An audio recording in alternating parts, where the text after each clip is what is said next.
when I leave, I'll have 12 people from Kamala on, and, pretty much unopposed. For 19 days, I don't think we should do that anymore. I think you shouldn't play negative ads. It's very tough. You do a show, and I complain all the time about it. I loved complaining. Donald Trump has been lashing out at the Fox propaganda network for weeks, but this morning he tried a different approach. He went on Fox and Friends to publicly beg Fox News to stop airing any negative campaign ads against him, suggesting that his election victory is totally dependent on that. But before we unpack all that, if you end up liking this video and you want to support the channel, please be sure to hit the like, subscribe, and alert bells before you go. All right, friends, this is pretty pathetic stuff, even by Donald Trump's own standards, and we have several clips to look at. But I want to start with the two big ones in which he publicly begs Fox to stop airing negative campaign ads and also publicly reveals that he's going to be meeting with Rupert Murdoch, who's the chairman of News Corp, the conglomerate behind Fox News, basically the right-wing billionaire behind all of this, to beg him one-on-one to stop accepting any negative campaign ads against him. Mr. President, you're going to be back on the campaign. Actually, you got another event to go to. So yeah, thank you for giving us some time. You know what the event I have now? No. A very big event. I'm going to see Rupert Murdoch. Okay. That's a big event. I don't know if he's thrilled that I say it. Yeah, please tell him we all said thank you. I'm going to tell him something very simple because I can't talk to anybody else about it. Don't put on negative commercials for 21 days. Don't put them, and don't put on their horrible people that come and lie. I'm going to say, Rupert, please do it this way. Right. And then we're going to have a victory because I think everyone wants to have And you're going to Outkick next. to It's a great channel that we have with Tyrus. Oh, good. There you go. All right, Mr. President, thank you so much. Thank you very much. Good luck. Appreciate you. You see how awkward and pathetic that was, right? So he revealed that he was having a one-on-one conversation with Murdoch, revealed the contents of, or the topic of the conversation with Murdoch, and made a public plea. Please don't let any negative ads about me, and don't let on anybody who says negative things about me. I thought Fox was supposed to be a news corporation. I thought Fox was supposed to respect freedom of speech. I thought Trump was the leader of the free speech party, but now what he's begging you to do is to selectively cover things, selectively refuse to air certain things, and don't have on certain people, presumably including Jessica Tarlov, whom he's also been publicly ranting about, because he thinks that it will cost him the election. Notice how even the hosts of Fox and Friends are so uncomfortable that Brian Kilmeade felt the need to interject and distract Trump. Oh, you're also going to this other thing, this other appearance by a Tyrus, who is a Fox News contributor that Trump apparently forgot about. Oh, is that right? Oh, okay. That's how bad this is. Donald Trump and these Fox hosts, they know how awkward this is, but Trump is so desperate he doesn't care. Another clip. The question. But you know the difference? In the old days, you never played negative ads. In other words, when I leave here, I'll then be hit by 5 or 6 ads. And in the old days, you never had Ian Fox Sams. News? Yeah. Well, in the old days. But in the old days, which wasn't so... when I leave, I'll have 12 people from Kamala on, and, pretty much unopposed. For 19 days, I don't think we should do that anymore. I think you shouldn't play negative ads. It's very tough. You do a show, and I complain all the time about it. I loved complaining. I love complaining. I like to have everything perfect. But when I leave here, I'll have 200 people from Because they buy time on Fox. And, by the time you do it, you say, what are you doing? It's sort of a net, net neutral. Well, we'll see what happens. So, and again, then you have Steve Doocy, Peter Doocy's father, trying to awkwardly interject here as well. Donald Trump is openly admitting he's complaining. He wants Fox to not have on any Democrat, anybody from the Harris campaign, any negative ad against him. What a whiny, thin-skinned loser. And this is the person that MAGA Republicans pretend is a beacon of strength. This censorious, authoritarian whiner who's so fragile. Really? And then to see Fox just awkwardly try to cover for this is incredibly disqualifyingly pathetic stuff from the leader of a major Republican party. You never hear President Biden or Vice President Harris whine like this. Super strange stuff. But we got some other clips to play because Donald Trump didn't just whine during this appearance on Fox and Friends. He also said a number of other unhinged things. I am the most stable human being. Remember, they said a stable genius. I am the most stable human being. I've been doing this for a long time. No, you were the one who said that you're a very stable genius. Nobody else said that about you. They were just quoting you. Very awkward stuff. And even Steve Ducey, that awkward laugh, like, oh my God, please, let's get through this. Please don't talk about how stable you are when everybody knows that you're not. Another clip. I think I do very well with women, and I think it's all nonsense. I see the polls, and we do well. What about the You Nikki have Haley? one issue. You have the issue of abortion. Without abortion, the women love me. Now, they like me anyway because what I've done is so good. I've taken this issue out of the federal government.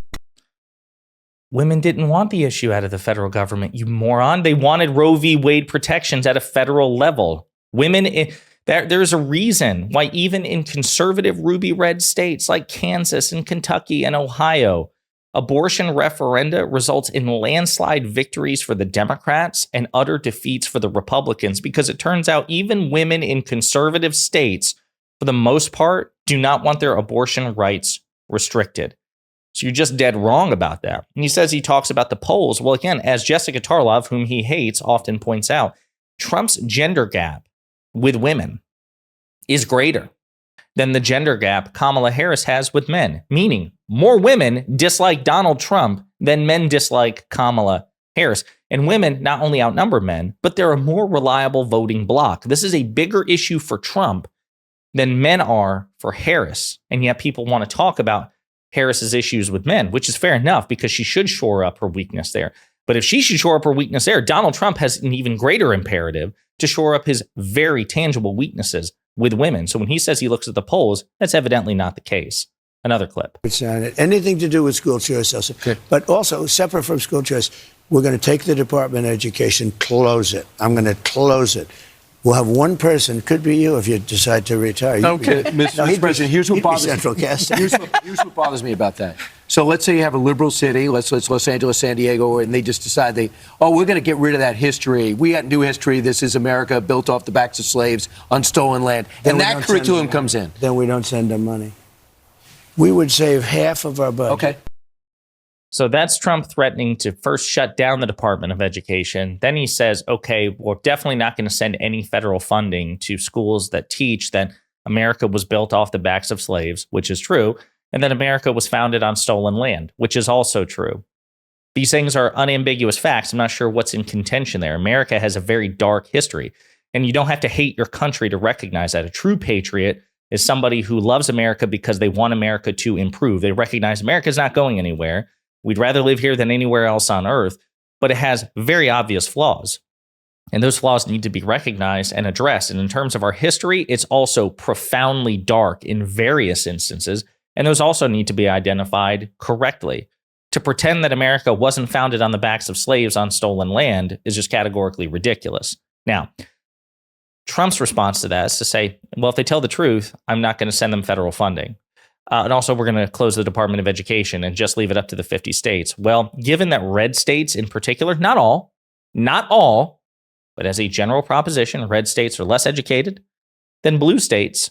I don't think that would be doing people in red states a particular service. I think we probably should have some sort of federal standard. But all Donald Trump knows is how to punish people using the dollar and using federal dollars and using the levers of federal power, which is something, ironically, he accuses his opposition of, even though there's no evidence of that. Remember, he also said he was going to withhold natural disaster assistance from California unless they agreed to certain political concessions. This is a one-sided issue. Last clip I'll play is the Fox and Friends crew. Given that they're pretty friendly with Nikki Haley, they've interviewed Nikki Haley multiple times, they kind of tee Donald Trump up. They're like, hey, listen, this is a close election. Maybe you should rely more on Nikki Haley. Maybe you should reach out to Nikki Haley, given that she has a strong support among the Republican base that you probably need. Here's Donald Trump's response to that. The ultimate diplomat. On the issue. There's a segment of the Republican Party that likes Nikki Haley, and they are reluctant to jump into your column. She wants to help. She said, if he calls me, I'm there. You guys used to be tight. In the last 18 days, will you call her and say, come out with me? Yeah, I'll do what I have to do. But let me just tell you, Nikki Haley and I fought, and I beat her by 50, 60, 90 points. I beat her in her own state by numbers that nobody's ever been beaten by. I beat Nikki badly on the issue. There's a segment. Yeah, the ultimate diplomat there. You mentioned, hey, listen, this is somebody who still has a strong support among the Republican base. Many of her voters don't like you, and you actually underperformed in the Republican primary as a consequence of Nikki Haley voters turning out, even after she suspended her campaign, to go vote for her, maybe you should try to mend fences and use her as a surrogate. Yeah, I'll do what I have to do, but Nikki sucks. I hate her. I beat her up. I just defeated her. I mercilessly crushed her. She's no match for me. What a loser she is. This is, again, just goes to show that anyone who tells you that Donald Trump is a savvy diplomat, somebody who understands how to negotiate with people and make deals, they're full of shit. His track record proves he doesn't know how to do it, and his rhetoric to this day also proves it. He is a man who needs to shore up his support as much as possible. He needs to try to maximize the pro-Trump umbrella. And Nikki Haley would be the lowest hanging fruit, given that her supporters are also Republicans, and he is the leader of the Republican Party. But he can't help. He gets so triggered anytime somebody mentions her name that he has to go on a 7-minute rant about how mercilessly he defeated her in the primary, which he's exaggerating the extent to which he did. But it's pretty pathetic stuff. So there we go. We have Donald Trump, falling apart on Fox News in real time, publicly begging them to be nice to him and to not criticize him and to not air negative ads about him, and then just otherwise acting like a total doofus. More of this, please, Donald. In the meantime, let me know what you think in the comments.